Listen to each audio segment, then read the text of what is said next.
Dehors, c'est quand même mieux. J'ai pu voilà, il y a personne autour de moi, je peux me filmer un petit peu plus tranquille.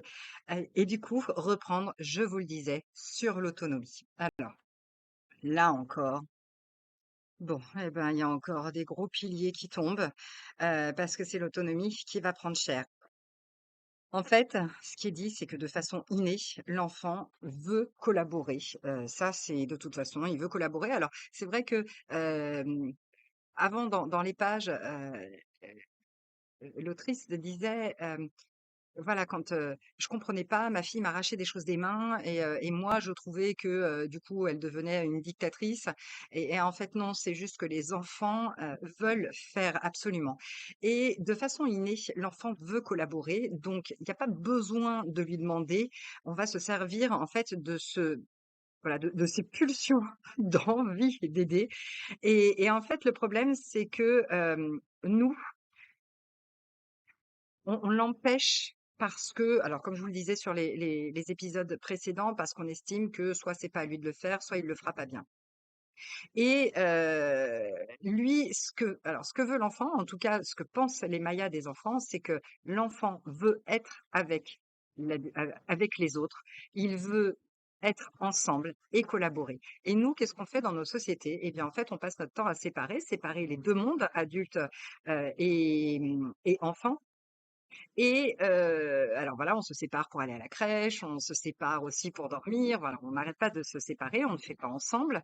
Il y a, comme je vous le disais, les activités d'enfants et les activités d'adultes sur lesquelles on les laisse assez peu participer et surtout, on l'encourage à faire seul. Ah oui, bah oui, alors là, j'entends, hein, Maria Montessori: «Aide-moi à faire seul», mais alors quoi, on se serait planté, mais même elle, heu, je vous le disais, tout se déboulonne avec ce livre, tout simplement parce qu'en fait, ce ne sont plus les mêmes repères, la même façon de penser. Donc forcément, tous nos piliers, bah, se cassent la figure parce qu'en fait, on n'est plus du tout sous le même sol.